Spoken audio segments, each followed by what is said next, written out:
साथियों नमस्कार, स्वागत अभिनंदन एक बार फिर से आप सभी का मेरे चैनल पर। तो साथियों, हम पढ़ रहे हैं बाबू देवकीनंदन खत्री द्वारा रचित रहस्य और रोमांच से भरपूर एक जादुई कहानी चंद्रकांता संतति। और आज के इस वीडियो में मैं लेकर के आया हूँ आपके लिए इस कहानी के खंड 2 के 5वें भाग का 9वां बयान। तो आइए साथियों, मज़ा लेते हैं इस जादुई कहानी का। गिल्लन को साथ लिए हुए बीवी गौहर रोहतासगढ़ किले के अंदर जा पहुंची। किले के अंदर जाने में किसी तरह का जाल न फैलाना पड़ा और न किसी तरह की कठिनाई हुई। वह बेधड़क किले के उस फाटक पर चली आई जो शिवालय के पीछे की तरफ था और छोटी खिड़की के पास खड़ी होकर, खिड़की यानी छोटा दरवाज़ा खोलने के लिए दरबान को पुकारा। जब दरबान ने पूछा, तू कौन है? तो उसने जवाब दिया कि मैं शेर अली खां की लड़की गौहर हूँ। उन दिनों शेर अली खां पटने का नामी सूबेदार था। वह शख्स बड़ा ही दिलेर, जवां मर्द और बुद्धिमान था। साथ ही इसके कुछ दगाबाज भी था, मगर इसे वह राजनीति का एक अंग मानता था।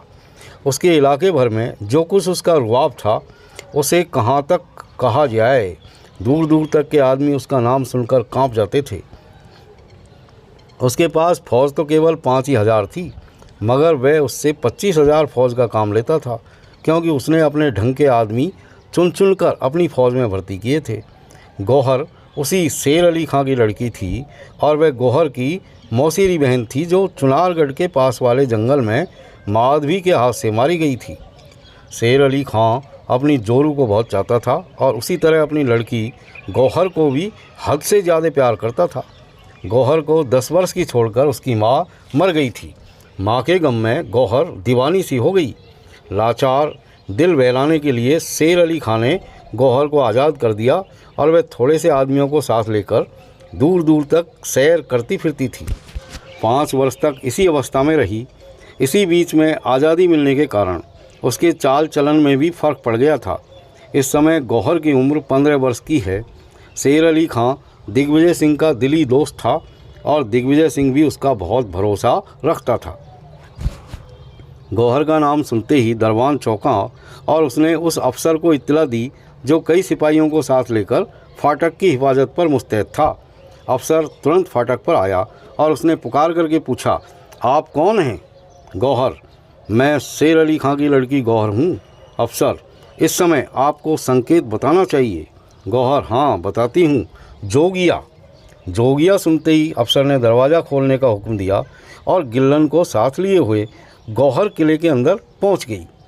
मगर गौहर बिल्कुल नहीं जानती थी कि थोड़ी ही दूर पर एक लंबे कद का आदमी दीवार के साथ चिपका खड़ा है और उसकी बातें जो दरबान के साथ हो रही थी सुन रहा है। जब गौहर किले के अंदर चली गई, उसके आधे घंटे बाद एक लंबे कद का आदमी, जिसे अब भूतनाथ कहना उचित है, उसी फाटक पर पहुंचा और दरवाज़ा खोलने के लिए उसने दरबान को पुकारा। दरबान, तुम कौन हो? भूतनाथ, मैं शेर अली खां का जासूस हूँ। दरबान, संकेत बताओ। भूतनाथ, जोगिया। दरवाज़ा तुरंत खोल दिया गया और भूतनाथ भी किले के अंदर जा पहुँचा। गौहर वही परिचय देती हुई राजमहल तक चली गई। जब उसके आने की खबर राजा दिग्विजय सिंह को दी गई, उस समय रात बहुत कम बाकी थी और दिग्विजय सिंह मसेरी पर बैठा हुआ राजकीय मामलों की तरह तरह की बातें सोच रहा था। गौहर के आने की खबर सुनते ही दिग्विजय सिंह ताज्जुब में आकर खड़ा हो गया। उसे अंदर आने की आज्ञा दी, बल्कि खुद भी दरवाजे तक इस्तकबाल के लिए आया और बड़ी खातिरदारी से उसे अपने कमरे में ले गया। आज 5 वर्ष बाद दिग्विजय सिंह ने गौहर को देखा। इस समय इसकी खूबसूरती और उठती हुई जवानी गजब करती थी। उसे देखते ही दिग्विजय सिंह की तबीयत डोल गई, मगर शेर अली खां के डर से रंग न बदल सका। दिग्विजय, इस समय आपका आना क्यों कर हुआ और यह दूसरी औरत आपके साथ कौन है? गौहर, यह मेरी अय्यारा है। कई दिन हुए केवल आपसे मिलने के लिए 100 सिपाहियों को साथ लेकर मैं यहाँ आ रही थी। इत्तेफाक से वीरेंद्र सिंह के जालिम आदमियों ने मुझे गिरफ्तार कर लिया। मेरे साथियों में से कई मारे गए और कई कैद हो गए। मैं भी 4 दिन तक कैद रही। आखिर इस चालाक अय्यारा ने, जो कैद होने से बच गई थी, मुझे छुड़ाया। इस समय सिवाय इसके कि मैं इस किले में आ घुसूँ और कोई तदबीर जान बचाने की न सूझी। सुना है कि वीरेंद्र सिंह वगैरह आजकल आपके यहाँ कैद है। दिग्विजय सिंह, हाँ वे लोग आजकल यहाँ कैद हैं। मैंने ये खबर आपके पिता को भी लिखी है। गौहर, हाँ मुझे मालूम है, वे भी आपकी मदद को आने वाले हैं। इनका इरादा है कि बीरेंद्र सिंह के लश्कर पर जो इस पहाड़ी के नीचे है छापा मारें। दिग्विजय सिंह, हाँ मुझे तो एक उन्हीं का भरोसा है। यद्यपि शेर अली खां के डर से दिग्विजय सिंह गौहर के साथ अदब का बर्ताव करता रहा, मगर कमबख्त गौहर को ये मंजूर नहीं था। उसने यहाँ तक हाव भाव और चुलबुलापन दिखाया कि दिग्विजय सिंह की नीयत आखिर बदल गई और वह एकांत खोजने लगा। गौहर 3 दिन से ज़्यादा अपने को नहीं बचा सकी। इस बीच में उसने अपना मुँह काला करके दिग्विजय सिंह को काबू में कर लिया और दिग्विजय सिंह से इस बात की प्रतिज्ञा करा ली कि बीरेंद्र सिंह वगैरह जितने आदमी यहाँ कैद है सभी का सिर काटकर किले के कंगूरों पर लटका दिया जाएगा और इसका बंदोबस्त भी होने लगा। मगर इसी बीच में भैरव सिंह, राम नारायण और चुन्नी लाल ने जो किले के अंदर पहुंच गए थे वह धूम मचाई कि लोगों की नाक में दम कर दिया। और मज़ा तो ये कि किसी को कुछ पता नहीं लगता था कि ये कार्रवाई कौन कर रहा है। तो साथियों, अब शुरू करते हैं 10वां बयान। लेकिन शुरू करने से पहले ये रिक्वेस्ट कि यदि आपको वीडियो पसंद आए तो लाइक करें, शेयर करें, फॉरवर्ड करें, और यदि आप मेरे सब्सक्राइबर नहीं हैं तो प्लीज़ सब्सक्राइब भी करें और लाइक तो ज़रूरी कर दें। तो आइए शुरू करते हैं। बीरेंद्र सिंह के तीनों अय्यारों ने रोहतासगढ़ के किले के अंदर पहुंचकर अंधेर मचाना शुरू किया। उन लोगों ने निश्चय कर लिया कि अगर दिग्विजय सिंह हमारे मालिकों को नहीं छोड़ेगा तो अय्यारी के कायदे के बाहर काम करेंगे और रोहतासगढ़ का सत्यानाश करके छोड़ेंगे। जिस दिन दिग्विजय सिंह की मुलाकात गौहर से हुई थी उसके दूसरे ही दिन दरबार के समय दिग्विजय सिंह को खबर पहुंची कि शहर में कई जगह हाथ के लिखे हुए कागज़ दीवारों पर चिपके हुए दिखाई देते हैं, जिनमें लिखा है, बीरेंद्र सिंह के अय्यार लोग इस किले में आ पहुँचे। यदि दिग्विजय सिंह अपनी भलाई चाहे तो 24 घंटे के अंदर राजा बीरेंद्र सिंह वगैरह को छोड़ दे, नहीं तो देखते देखते रोहतासगढ़ का सत्यानाश हो जाएगा और यहाँ का एक आदमी जीता नहीं बचेगा। राजा बीरेंद्र सिंह के अय्यारों का हाल दिग्विजय सिंह अच्छी तरह जानता था। उसे विश्वास था कि उन लोगों का मुकाबला करने वाला दुनिया भर में कोई नहीं है। विज्ञापन का हाल सुनते ही वे कांप उठा और सोचने लगा कि अब क्या करना चाहिए। इस विज्ञापन की खबर बात की बात शहर भर में फैल गई। मारे डर के वहाँ की रियाया का दम निकला जाता था। सब कोई अपने राजा दिग्विजय सिंह की शिकायत करते थे और कहते थे कि कमबख्त ने बेफायदे राजा बीरेंद्र सिंह से बैर बांधकर हम लोगों की जान ली। तीनों अय्यारों ने 3 काम बांट लिए। राम नारायण ने इस बात का जिम्मा लिया कि किसी लोहार के यहाँ चोरी करके बहुत सी कीलें इकट्ठी करेंगे और रोहतासगढ़ में जितनी तोपें हैं सभी में कीले ठोक देंगे। चुन्नी लाल ने वादा किया कि 3 दिन के अंदर रामानंद अय्यार का सिर काट शहर के चौमुहाने पर रखेंगे और भैरव सिंह ने तो रोहतासगढ़ ही को चौपट करने का प्रण किया था। हम ऊपर लिखाए हैं कि जिस समय कुंदन यानी धनपति ने तहखाने में से किशोरी को निकाल ले जाने का इरादा किया था तो 12 नंबर की कोठरी में पहुंचने के पहले तहखाने के दरवाजे में ताला लगा दिया था। मगर रोहतासगढ़ दखल होने के बाद तहखाने वाली किताब की मदद से जो दरोगा के पास रहा करती थी वे दरवाजे पुनः खोल दिए गए थे और इसलिए दीवान खाने की राह से तहखाने में फिर आमदरफ्त शुरू हो गई थी। एक दिन आधी रात के बाद राजा दिग्विजय सिंह के पलंग पर बैठी हुई गौहर ने इच्छा प्रकट की कि मैं तहखाने में चलकर राजा बीरेंद्र सिंह वगैरह को देखना चाहती हूँ। राजा दिग्विजय सिंह उसकी मोहब्बत में चूर हो रहे थे, दीन दुनिया की खबर भूले हुए थे। तहखाने के कायदे पर ध्यान न देकर गौहर को तहखाने में ले चले। अभी पहला दरवाज़ा भी खोला नहीं था कि यकायक एक भयानक आवाज़ आई। मालूम हुआ कि मानो हजारों तोपें एक साथ छूटी है। तमाम किला हिल उठा। गौहर बदहवास होकर ज़मीन पर गिर पड़ी। दिग्विजय सिंह भी खड़ा न रह सका। जब दिग्विजय सिंह को होश आया छत पर चढ़ गया और शहर की तरफ देखने लगा। शहर में बेहिसाब आग लगी हुई थी, सैकड़ों घर जल रहे थे। अग्निदेव ने अपना पूरा दखल जमा लिया था। आग के बड़े बड़े शौले आसमान की तरफ उठ रहे थे।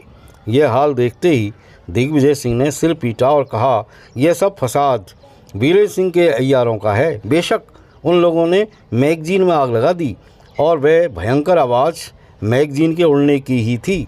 हाय, सैकड़ों घर तबाह हो गए होंगे। इस समय वह कमबख्त साधु अगर मेरे सामने होता तो मैं उसकी दाढ़ी नोच लेता, जिसके बहकाने से बीरेन सिंह वगैरह को कैद किया। दिग्विजय सिंह घबराकर राजमहल के बाहर निकला और तब उसे निश्चय हो गया कि जो कुछ उसने सोचा था ठीक है। नौकरों ने खबर दी कि न मालूम किसने मैगजीन में आग लगा दी, जिसके सबब से सैकड़ों घर तबाह हो गए। उसी समय शहर में ऐसी आग लग गई जो अभी तक बुझाई नहीं बुझती। इस खबर के सुनते ही दिग्विजय सिंह अपने कमरे में लौट गया और बदहवास होकर गद्दी पर गिर पड़ा। बेशक यह सब काम बीरेन सिंह के अय्यारों का था।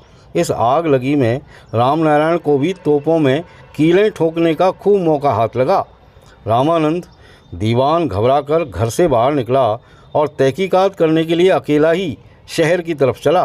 रास्ते में चुन्नी लाल ने हाथ पकड़ लिया और कहा, दीवान जी बंदगी। बेमौके की बंदगी से रामानंद कुट उठा और उसने चुन्नी लाल पर तलवार चलाई। चुन्नी लाल उछलकर दूर जा खड़ा हुआ और उस बार को बचा गया, मगर चुन्नी लाल के बार ने रामानंद का काम तमाम कर दिया। उसकी भुजाली रामानंद की गर्दन पर ऐसी बैठी कि सिर कटकर दूर जा गिरा। अब हम आपको ये भी लिखना चाहिए कि भैरव सिंह ने किस तरह मैगजीन में आग लगाई। भैरव सिंह ने एक मोमबत्ती ऐसी तैयार की जो केवल 2 घंटे तक जल सकती थी, अर्थात उसमें 2 घंटे से ज़्यादा देर तक जलने लायक मोम नहीं था।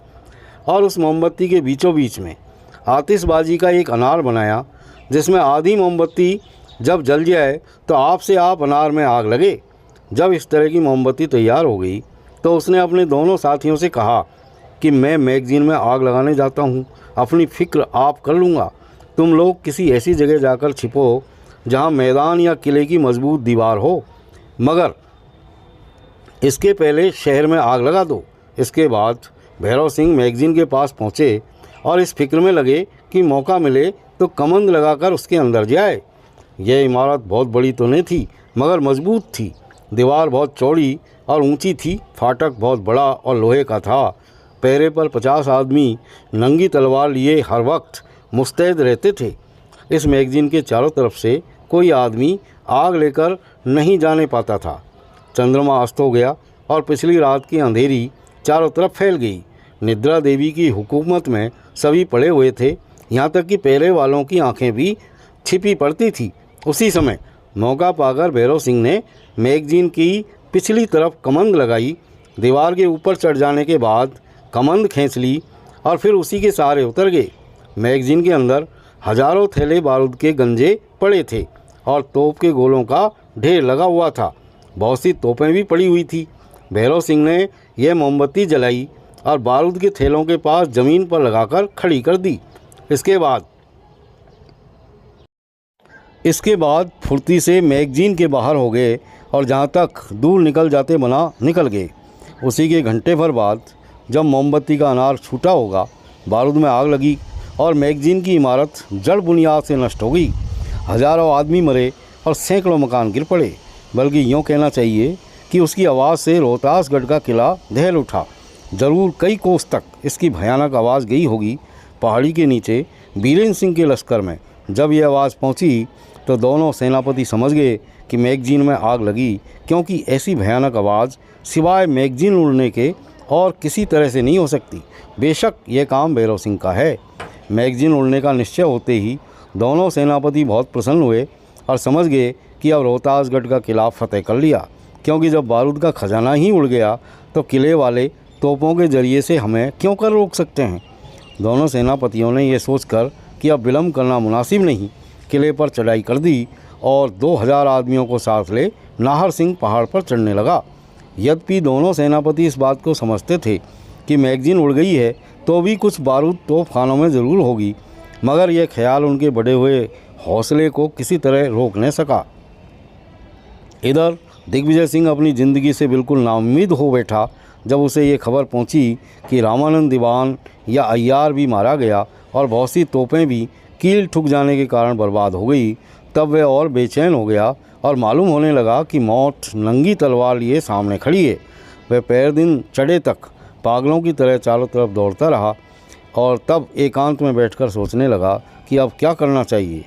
जब उसे जान बचाने की तरकीब न सूझी और यह निश्चय हो गया कि अब रोहतासगढ़ का किला किसी तरह नहीं रह सकता और दुश्मन लोग भी मुझे किसी तरह जीता नहीं छोड़ सकते।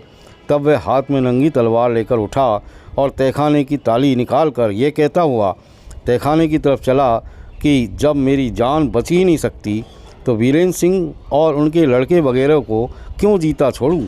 आज मैं अपने हाथ से उन लोगों के सिर काटूंगा।